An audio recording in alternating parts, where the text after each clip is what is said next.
Salam sehat sejahtera, jumpa lagi di channel Mata Ketiga.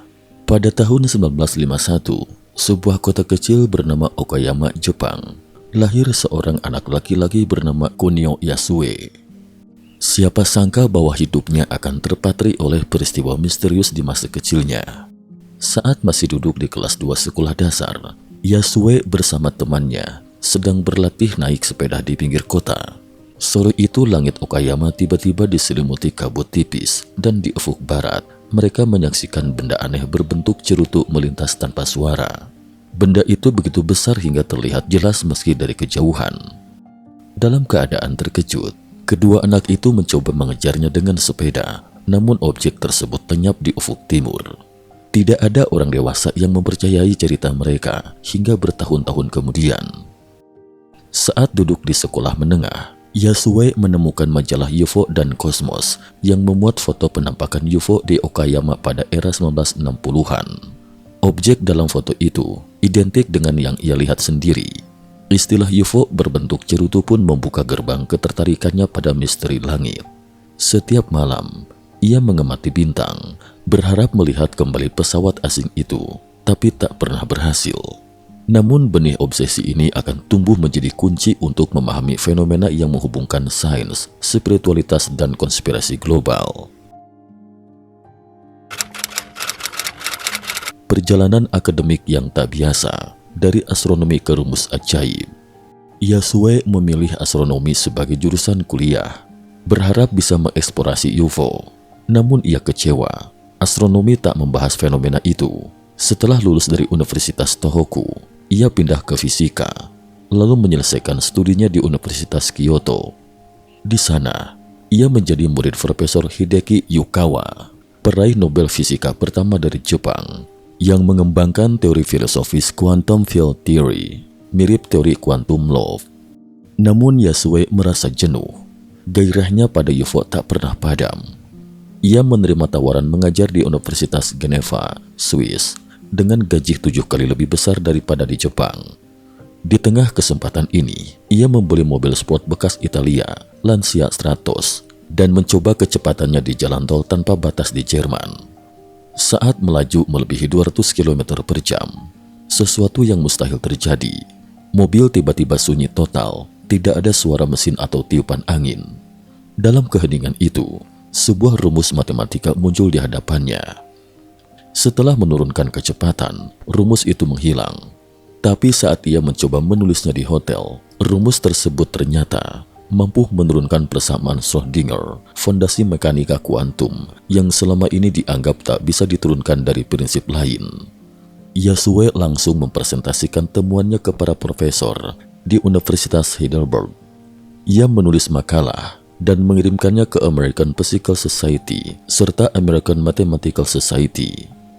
Biasanya, proses review memakan waktu 2 tahun, tetapi makalahnya diterbitkan dalam 2 bulan dengan nama rumus Yasue.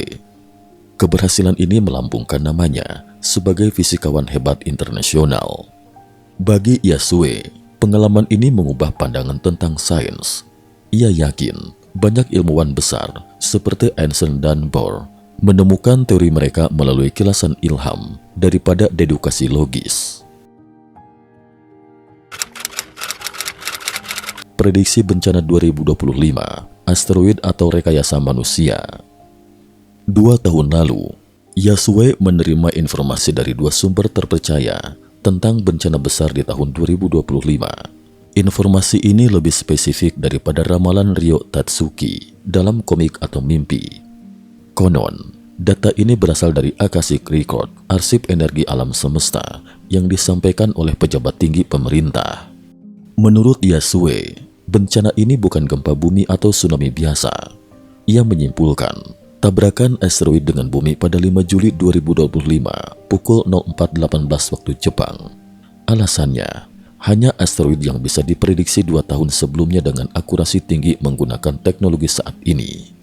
Prediksi ini dikonfirmasi oleh NASA dan seorang pejabat tinggi AS. Namun, rencana penanggulangan bencana dibatalkan setelah Trump menggantikan Biden sebagai presiden AS. Apakah pembatalan ini menghentikan bencana? Yasue tidak yakin. Jika bencana alami, pembatalan tak akan berpengaruh.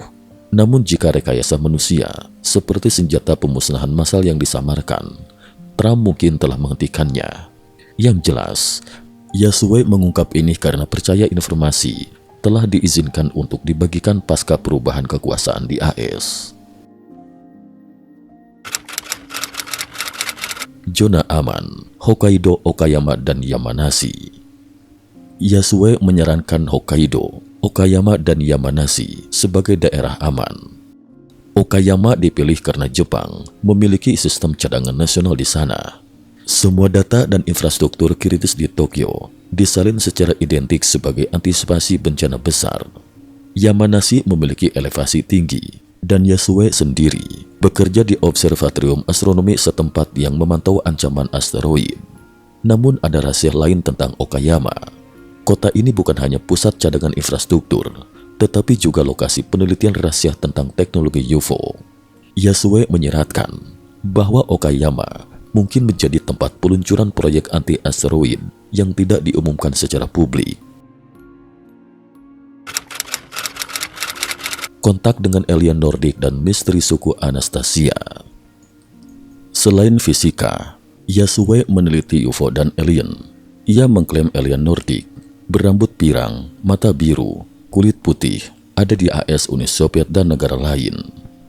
Berbeda dari alien abu-abu di Amerika atau ras reptilian di Afrika, alien Nordik berkomunikasi melalui telepati murni, mengirim gambar, video, atau desain teknologi ke pikiran manusia. Contoh, saat Soviet bertemu alien Nordik, mereka menerima desain UFO melalui telepati. Sayangnya, UFO itu tak bisa terbang hingga mereka meminta bantuan suku Anastasia di Siberia.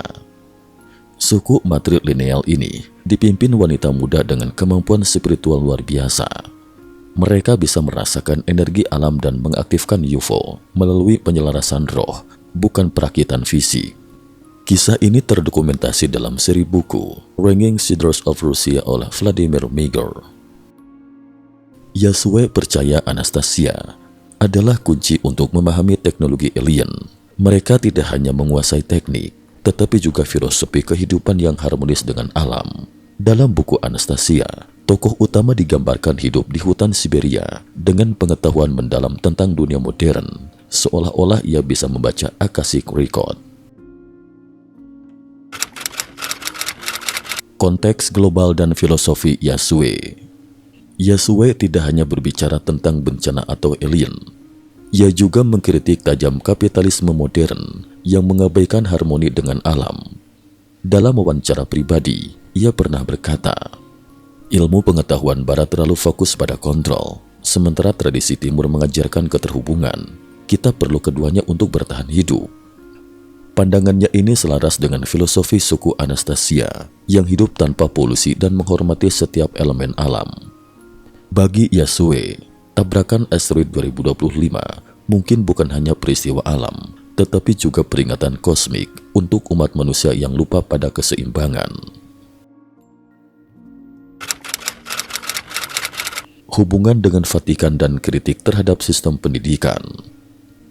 Setelah kembali ke Jepang pada 1982, ia pulang ke Okayama dan menjadi profesor di Notre Dame Seton University, sebuah institut Katolik, hingga pensiun pada 2017.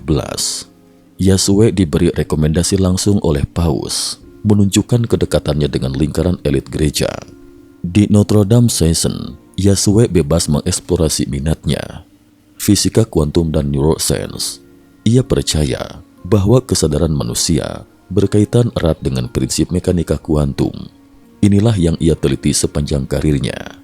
Namun yang lebih menarik adalah kritiknya terhadap sistem pendidikan modern. Ia mengatakan bahwa sistem ini terlalu menekankan kompetisi berdasarkan nilai ujian, bukan bakat alami. Menurutnya, setiap orang harus dikembangkan sesuai bakat alami mereka. Jika seseorang tertarik pada sesuatu, biarkan ia mengeksplorasinya. Bahkan jika terkesan seperti permainan, bisa jadi dalam permainan itu ia akan menemukan sesuatu yang luar biasa. Yasue mengambil contoh dirinya sendiri.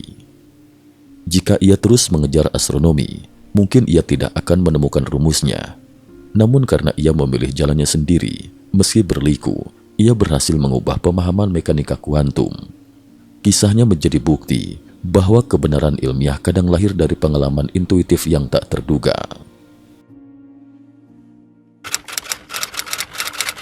Antara sains dan spiritualitas. Kunio Yasue adalah simbol dari pertemuan antara sains dan spiritualitas. Dari pengalaman pertama melihat UFO, kontak dengan alien Nordik, hingga penemuan rumusnya, prediksi bencana 2025, dan filosofi suku Anastasia, membuka jendela baru untuk mempertanyakan batas antara realitas dan ilusi. Apakah bencana 2025 benar terjadi? Hanya waktu yang bisa menjawab. Namun satu hal yang pasti, Yasue telah menunjukkan bahwa dunia ini jauh lebih kompleks daripada yang kita bayangkan. Dan mungkin bencana 2025 adalah pengingat terakhir untuk kembali pada keseimbangan. Kini Yasue tinggal tenang di Okayama, melanjutkan penelitiannya tentang hubungan antara kesadaran dan kuantum. Meski kontroversial, kisahnya mengajak kita merenung, apakah sains dan spiritualitas pada akhirnya akan bersatu? Atau mungkin seperti yang dikatakan oleh Akamatsu Taru. Sebagai penutup, kutipan dari buku Anastasia oleh Vladimir Migor menggema, manusia adalah bagian dari alam, bukan penguasanya. Ketika kita melupakan hal itu, bencana datang. Cukup sekian dulu. Terima kasih atas perhatiannya.